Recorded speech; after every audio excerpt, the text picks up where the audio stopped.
뭐 지금도 뭐 여전히 그렇지만 한때 정말 우리 코로나 사태가 매우 심각했을 때에 이런 단어가 뉴스나 매스컴에 많이 오르내렸습니다.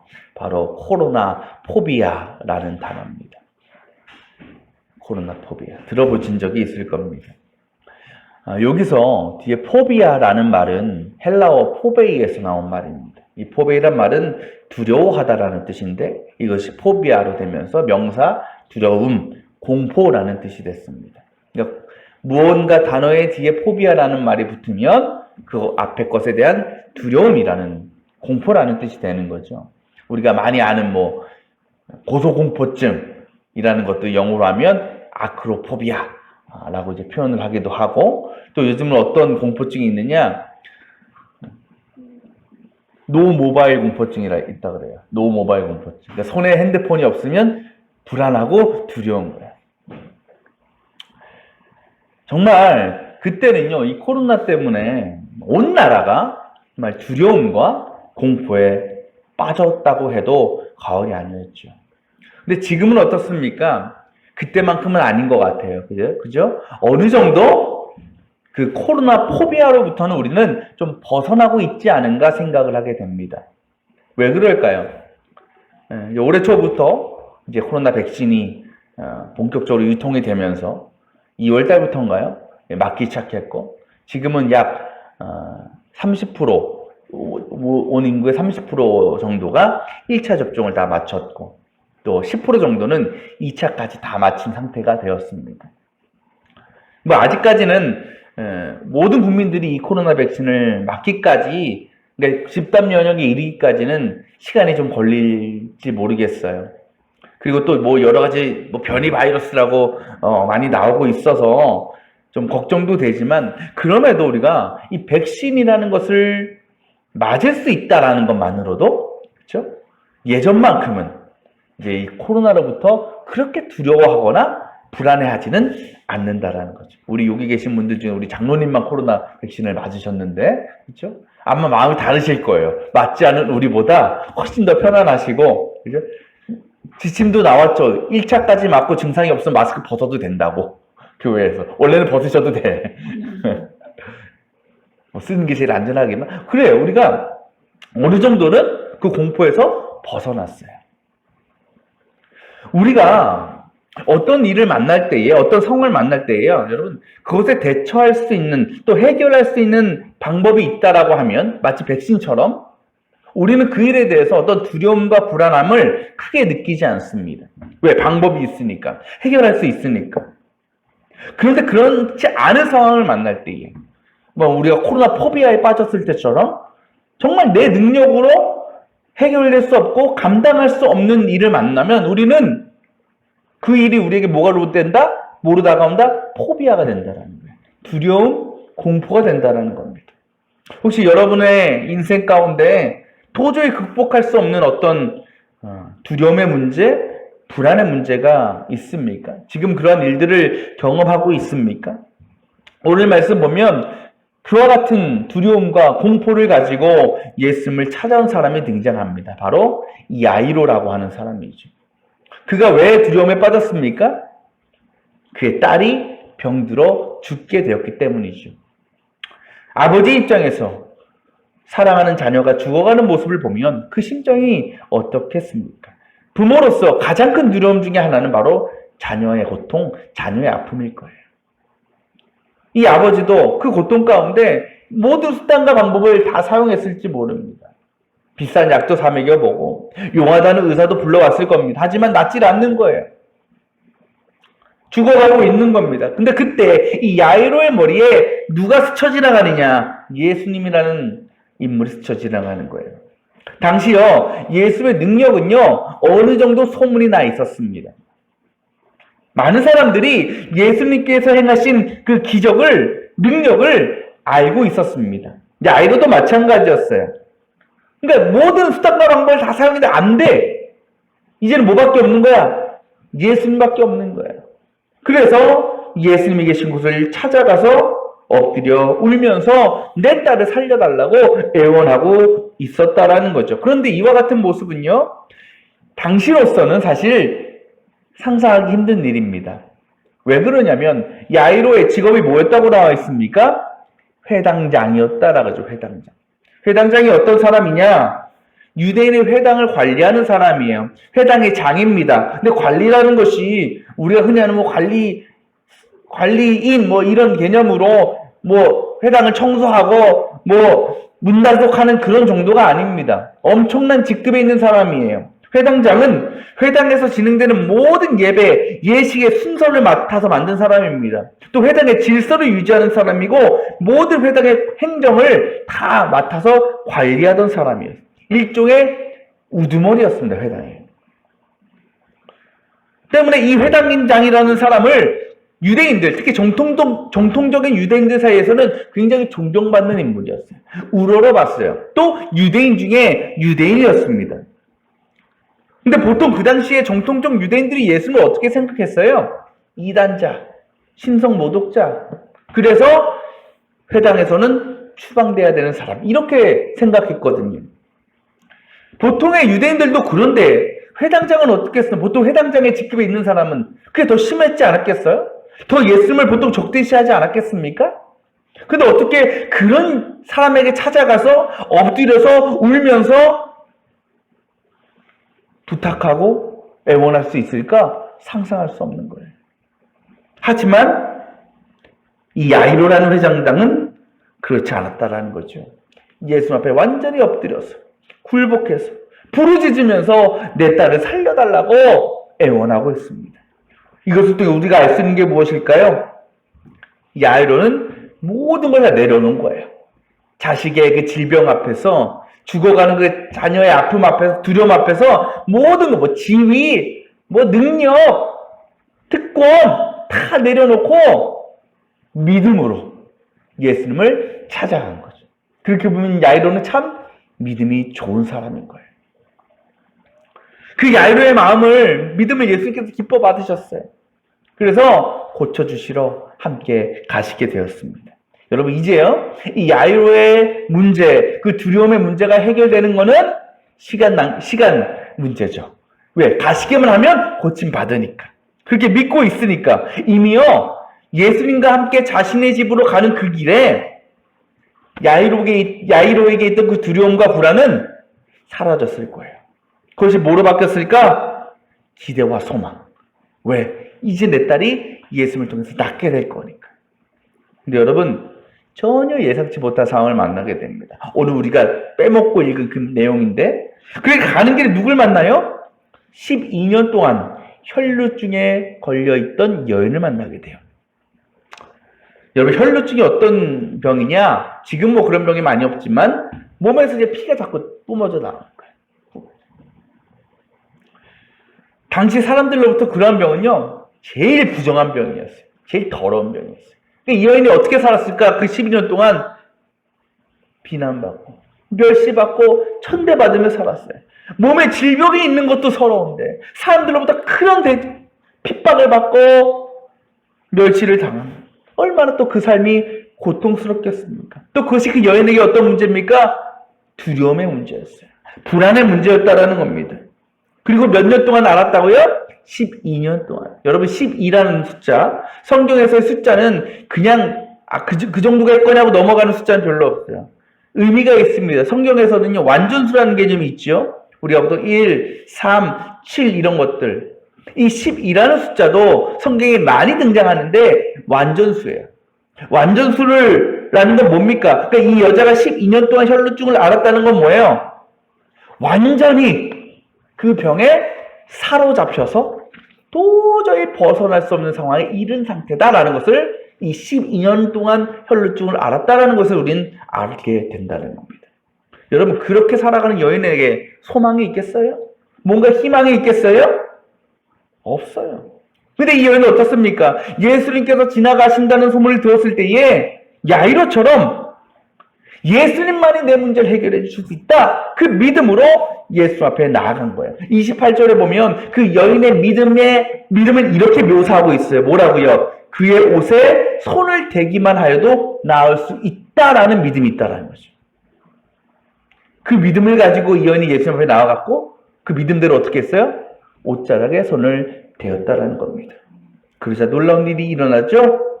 그녀의 믿음대로 자신을 완전히 사로잡고 괴롭혔던 그 혈루증이 깨끗이 낫고 건강을 회복하게 된 겁니다. 그때 예수님께서 여인에게 말씀하시죠. 34절. 딸아, 뭐가 널 구원해? 내가 아니라 너의 믿음이 너를 구원하였다라는 거예요. 여러분, 믿음이라는 거는요, 우리가 그 믿는 대상으로 이끌어가는 힘이 있어요. 자녀들이 어렵고 힘든 일이 생기면 가장 먼저 누굴 찾습니까? 엄마, 아빠 찾죠. 왜 찾아요?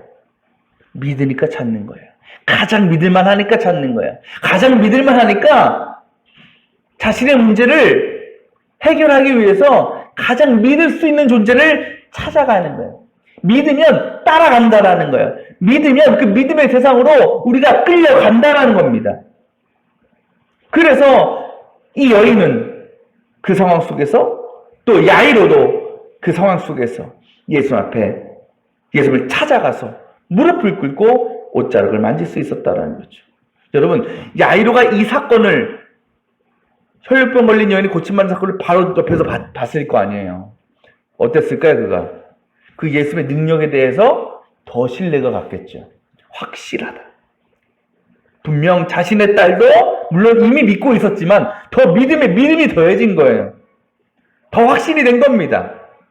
근데 여러분, 이게 웬일이에요?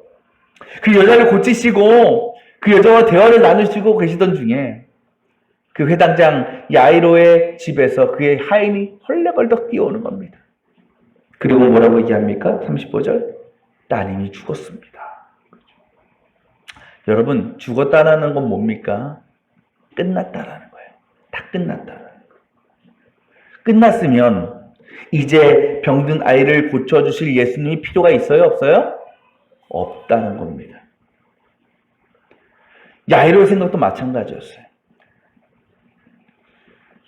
딸이 죽기 직전이라면, 그래도 생명이 붙어 있으면 살아날 가능성이 있지만 이제는 죽었으니까 모든 소망이 끊어졌고 믿음도 다 소용없는 일이 되어버렸다는 것입니다. 딸의 생명이 붙어 있을 때에는 지금 예수님과 함께 가고 있으니까 그것에 대한 두려움보다는 뭐가 컸어요? 희망이 있었어요. 소망이 더 컸어요. 기대가 컸어요. 근데 이제 딸이 죽게 된 이상은 그러한 소망은, 기대는 완전히 사라져버리게 되었다는 거죠. 다시 야이로에게 뭐가 엄습해옵니까? 큰 두려움과 불안함이 다가온 거죠. 그런 상황에서 여러분, 예수님을 모시고 간들 뭔 소용이 있겠어요? 그렇죠? 그렇게 야이로는요, 모든 것을 포기하고 예수님을 떠나려고 했어요. 그런데 그때 예수님께서 야이로를 보시고 뭐라고 말씀하십니까? 36절 한번 보실까요? 우리 예수님께서 하신 말씀을 다 같이 읽어봅시다. 시작! 두려워하지 말고 믿기만 하여라. 라는 거죠. 예수님도요, 지금 회당장의 두려움을 너무나 잘 알고 계셨습니다. 자신의 딸이 죽었다는 것에 대한 두려움, 절망의 상태를 알고 계셨습니다. 그가 그토록 믿고 의지했던 것들이 다 끝나버렸다라는 그 마음을, 심정을 헤아리고 계셨습니다. 그런 야이로에게는 그 어떤 것도 위로가 될 수 없었습니다. 그럼에도 예수님은 그에게 분명히 말씀하시죠. 두려워하지 말고 믿기만 하라고 말입니다. 예수님은 그것을 통해서 야이로를 향해서 너의 지금 눈앞에 보이는 상황은 더 악화되었지만, 다 끝난 것 같지만 그럼에도 나를 믿어야 된다라고. 너가 처음에 가졌던 병 들어가는 내 딸을 살려주실 거라는 그 믿음을 버리지 말고 오히려 죽은 딸까지도 살리실 수 있다는 것을 믿으라고 말씀하시는 거예요. 사람에게는 죽음이라는 것이 두렵고 절망적인 일이지만 예수님에게는 병이 들었거나 심지어는 죽었거나 예수님의 능력을 나타내시는 데는 전혀 문제가 없다는 것을 주님은 말씀하고 계시는 것입니다. 그 일이 어떻게 됩니까? 야이로가 예수님과 함께 다시 자신의 집으로 가잖아요. 이것을 통해서 우리가 뭘 할 수 있어요? 그의 마음에, 그래, 주님은 죽은 자도 살리실 수 있을 거야 라는 그 믿음이 다시 생겼다라는 거죠. 그 믿음이 그로 하여금 딸이 죽었다라는 것에 대한 두려움과 절망을 또 뭐로 바꾼 거예요? 예수님의 능력이 죽은 내 딸을 살릴 수 있다라는 기대와 소망으로 다시 변화되게 만든 겁니다. 드디어 예수님께서 야이로의 집에 도착하셨습니다. 그곳에는 이미 죽은 야이로의 딸을 위한 장례식이 진행되고 있었습니다. 많은 사람들이 이미 모여서 그 죽음을 슬퍼하고 애도하고 있었습니다. 그때 예수님께서 그곳에 모인 사람들 향하여 말씀하십니다. 어찌하여 떠들며 울고 있느냐? 그 아이는 죽은 것이 아니라 자고 있다. 오늘 말씀 보면 사람들이 그렇게 말씀하시는 예수님을 보면서 뭐했다? 비웃었다라고 말씀하시죠. 미친 거죠. 죽은 사람 보고 자고 있다라고 하니까. 하지만 모든 사람들이 예수님을 비웃고 있을 때에 이 아이로는 아니었습니다. 그는요, 자신의 딸이 죽은 것이 아니라 잠을 자고 있다라고 하시는 그 말씀, 그래서 이제는 곧 잠에서 깨어날 것이다라는 것을 야이로는 믿고 있었어요. 주님은요, 그 야이로의 믿음을 다시 한번 사용하십니다. 죽어서 누워있는 그 딸을 향해서 선포하시죠. 달리다구, 일어나라. 그 순간 야이로의 딸은 언제 그랬냐는 듯이 자리에서 벌떡 일어났습니다. 아마도 정말 예수님 말씀처럼 깊은 잠을 자고 일어난 것처럼 기지개를 쭉 펴고 하품을 쫙 하면서 그렇게 일어났을 겁니다. 예수님의 놀라운 기적이 일어난 것입니다. 여러분, 이 야이로가 경험한 이 기적의 사건의 시작이 무엇이었습니까? 야이로의 믿음이었다라는 거죠. 오늘 말씀에서는 기록되어 있지 않지만 아마도 예수님께서는 그 혈류병 걸려서 고침받은 여인에게 하신 것처럼 야이로에게도 이렇게 말씀하셨을 것 같아요. 뭐라고? 여자에게 뭐라고 말씀하셨다고요? 너의 믿음이 너를 구원하였다. 야이로에게도 야이로야, 너의 믿음이 너의 딸을 구원하였다. 그래요. 야이로의 죽은 딸이 살아나는 이 엄청난 기적이 가능했던 것은 그 두렵고 절망적인 상황에서도 끝까지 주님을 믿고 의지하였던 야이로의 믿음으로 말미암은 것이었습니다. 만약에 야이로의 딸이 죽어갈 때에 그가 예수님을 찾아가지 않았다면, 포기했다면, 그리고 예수님과 집으로 가던 중에 딸의 죽었다는 소식을 들었을 때에 다 끝났다고 생각하고 모든 것을 포기하고 예수님을 떠나갔다면 그날은 야이로에게 있어서 세상에서 가장 비참하고 슬픈 두려움의 날이요 통곡의 날이었을 것입니다. 하지만 야이로는 끝까지 예수님을 믿었습니다. 심지어 딸의 죽음 앞에서도 예수님의 능력을 믿고 예수님을 자신의 집으로 모시고 갔습니다. 그렇게 그의 집은 슬피 울며 애통하는 초상집이 아니라 기쁨과 찬송이 가득한 축제의 현장으로 변화된 것입니다. 우리도 때로 살아가면서 오늘 말씀에 야이로나 이 혈루증 걸린 여인과 같은 그런 상황을 만나게 될 때가 있습니다.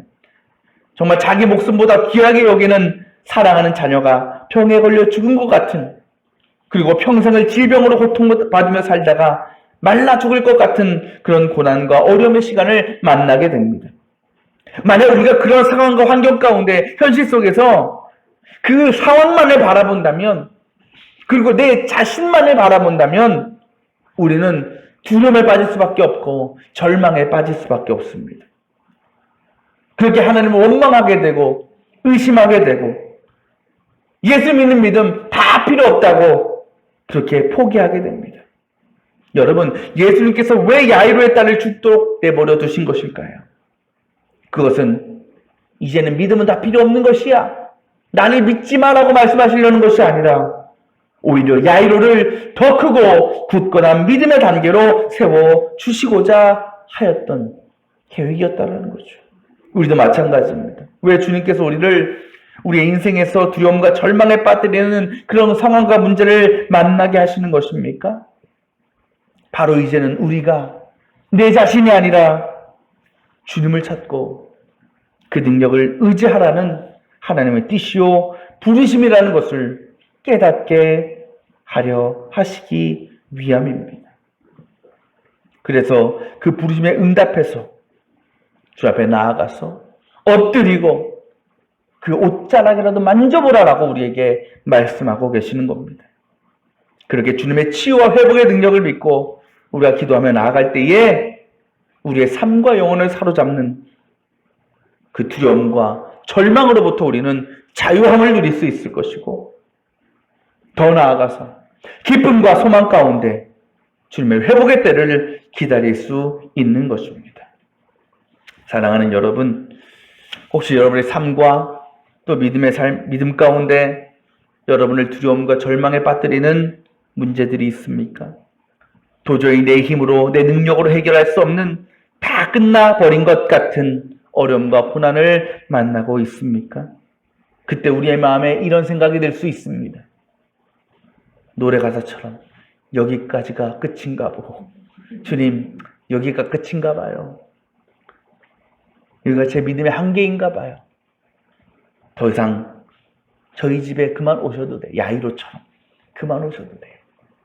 하지만 그때 주님은 우리에게 말씀하십니다. 아니야, 내가 너의 집에 꼭 가야겠어.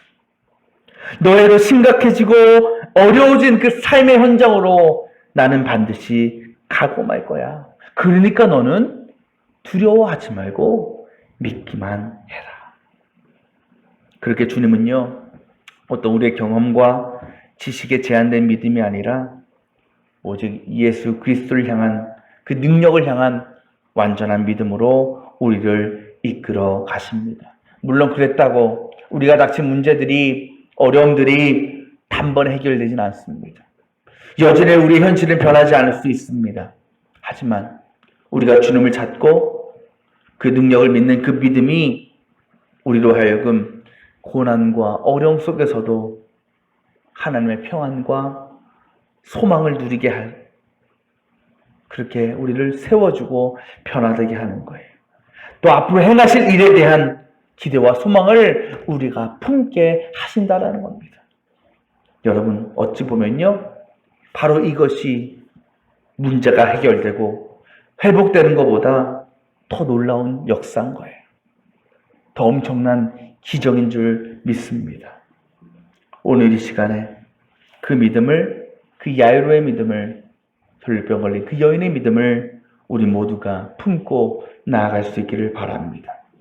그래서 어떤 문제와 어려움을 만날 때마다 그냥 두려움과 절망에 빠져서 슬퍼하고 통곡만 하고 있는 불행한 인생이 아니라 주님의 능력으로 이루실, 또 완성해 나가실 놀라운 뜻과 계획을 기대하고 소망하면서 모든 순간 속에 언제나 기쁨과 찬양이 넘치는 복된 우리 모든 성도들의 인생이 되시기를 주님의 이름으로 축원합니다.